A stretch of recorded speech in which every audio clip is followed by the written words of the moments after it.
शिक्षामित भाइयों एवं बहनों, 2/11/2021 का ऑडियो आपके बीच में प्रेषित कर रहा हूं। कल मैं ऑडियो प्रेषित नहीं कर पाया, इसके लिए क्षमा प्रार्थी हूं। 7 सूत्रीय मांग पत्र अपने संगठन की तरफ से प्रस्तुत किया हूं। 7 सूत्रीय मांग पत्र सोशल मीडिया पे श्री जावेद जी द्वारा डाल दिया गया है। एक एक बिंदु पढ़ लीजिएगा। उसमें एक बिंदु है प्रथम बिंदु में 2 शासनादेश भी लगा है, जो आपको जिक्र कर दूं। 2 जुलाई 2021 का एक शासनादेश जारी हुआ है, जिसमें उत्तर प्रदेश सरकार द्वारा शासन द्वारा जारी हुआ है। श्रीमान यश राधा चौहान, अपर मुख्य सचिव उत्तर प्रदेश शासन, जितने भी उत्तर प्रदेश में अस्थायी पद है उनको अस्थायी किया जाए, अस्थायीकरण किया जाए। उस शासनादेश पर जिरा भी हुआ। और एक और शासनादेश उसमें लगाया हूं, जो 29 जनवरी 2021 का 62 साल की उम्र तक संविदा कर्मी सेवा कर सकते हैं, ये भी शासनादेश लगा दिया हूं। शासनादेश उसमें टैग है और वार्ता भी हुई है।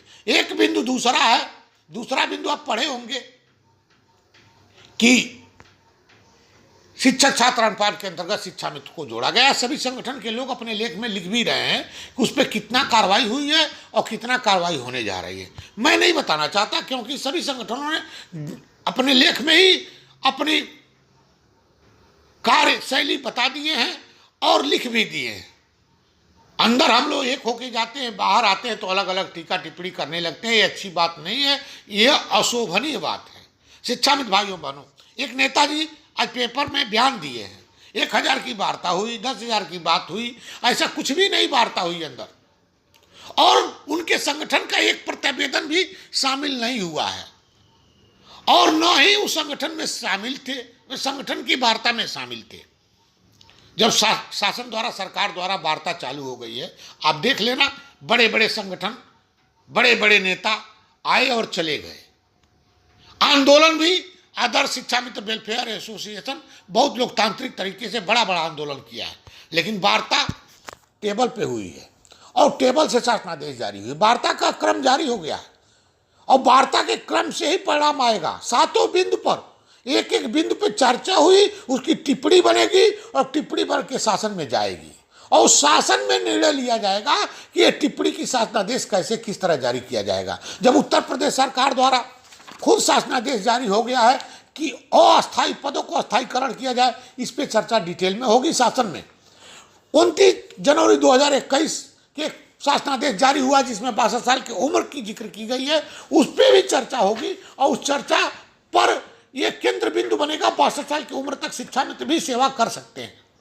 ऐसा शासनादेश देकर मैं तर्क भी दिया हूं, अपने मांग पत्र में प्रस्तुत भी किया हूं। शिक्षा मित्र भाइयों बहनों, जितने 7 बिंदु का बिंदुवार निरीक्षण परीक्षण भी किया गया और करने के बाद वार्ता भी हुई। वार्ता के सार में मानदेय पर जब बात आई तो मानदेय पर सभी संगठन के लोग, कोई 40,000, कोई 35,000, कोई 20,000, कोई 25,000, कोई 30,000 अपने अपने मंतव्य में कहे। मंतव्य में कहने के बाद श्रीमान निदेशक महोदय जी द्वारा ये कहा गया कि आप लोग एक मंतव्य तय कर लो कि मानदेय की मांग आप कितना कर रहे हो। सभी संगठन के नेता वहां थे। उन्होंने ये भी कहा कि 2 दिन का समय भी ले लो, एक तय कर लो मानक के हिसाब से हमको दो, जिसको मैं आगे बढ़ा सकूं और आपका भला भी हो सके।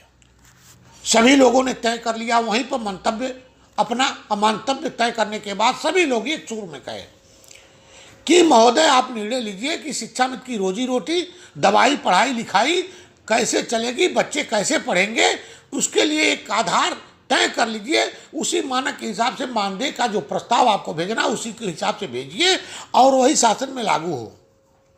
यह सभी संगठन के द्वारा कहा गया कि हमारी रोजी रोटी अच्छी से चल सके, बच्चे पढ़ सके, हम सुचारू रूप से जीवन यापन कर सकें।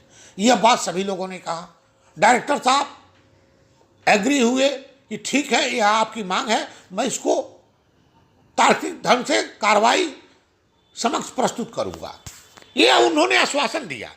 लेकिन बाहर निकलने के बाद और कुछ नेताओं के द्वारा, जो संगठन के बैठक में प्रतिभाग नहीं हुए थे, उनके द्वारा तरह तरह की टीका टिप्पणी कर दी गई। ये अच्छी बात नहीं है। जो भाग नहीं लेता है, केवल पेपर के सुर्खियों में बना रहता है, ऐसे नेताओं पर कब तक विश्वास करोगे।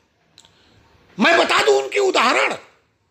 जब शिक्षा मित्र की नौकरी चली गई थी, हाई कोर्ट के आदेश पे तो श्रीमान अधिकारीगणों के बीच में उस समय के पूर्ववर्ती माननीय मुख्यमंत्री श्री अखिलेश यादव जी के बैठक में प्रतिभाग किए थे। वहां अपने भाई की नौकरी मांगने गए थे, न कि शिक्षा मित्र की वार्ता के लिए गए थे। मैं साक्षी हूं और पत्र भी दिए। श्री अखिलेश यादव जी द्वारा कहा गया कि शिक्षा मित्र की मांग मांगने आए हो कि अपने भाई की नौकरी लेने आए हो। उनकी यह फितरत है और पेपर के सुर्खियों में बनाए रहना ही फितरत है उनकी। संगठन से कोई लेना देना नहीं, संगठन में फूट डालना, राज करना उनकी पहले से कार्यशैली रही है। तो मैं सीधा सीधा कहना चाहता हूं शिक्षामित्र भाइयों बहनों, सरकार द्वारा वार्ता के क्रम चालू हो गया है और वार्ता का क्रम अंतिम पड़ाव तक जाएगा। जितने टीका टिप्पणी भविष्य वक्ता हैं वो थोड़ा भविष्यवाणी अपनी रख दें, अपनी बक्से में, अपने ब्रीफकेस में बंद करके रखें। भविष्यवाणी वही करता है जो कुछ कर नहीं पाता है। भविष्यवाणी वही करता है जो एक पग चल नहीं पाता है। भविष्यवाणी वही करता है जो घर से निकलने में दिक्कत होती है। भविष्यवाणी वही करता है जो कुछ करने के बजाय कुछ होने में रोड़ा बनता है। इस नाते सभी शिक्षाविद भाइयों और बहनों से कहना चाहता हूं, दीपावली के बाद मैं डेरा डाल दूंगा लखनऊ में और एक एक बिंदु की टिप्पणी, एक एक बिंदु की कार्यवृत्ति आपके समक्ष प्रस्तुत करने का प्रयास करूंगा और मेरा पूरा प्रयास है ये आने वाला समय अच्छा हो। यही प्रयास मैं कर रहा हूं।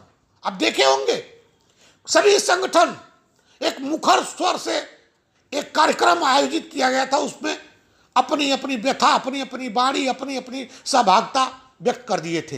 लेकिन जितेंद्र शाही में वो कुवत है कि शिक्षा मित्र हित में, शिक्षा मित्र के लिए बड़े फैसले और कड़े निर्णय लेना भी जानता है और कड़े निर्णय लेकर दिखा भी दिया हूं।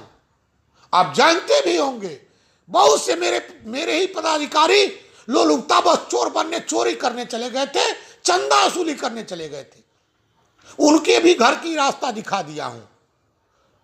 मैं बार बार पुनः एक बार कहना चाहता हूं, 100 हिजड़े से 10 मर्द ही अच्छे हों जो अपनी लड़ाई को अंजाम तक पहुंचा सकें। इसी नाते शिक्षाविद भाइयों बहनों, आप धैर्यता और दृढ़ता से कार्य करते रहिए और करते रहे हैं। परिणाम जो भी है आपके सामने आएगा, क्योंकि वार्ता से ही हल निकलना है, आंदोलन से नहीं।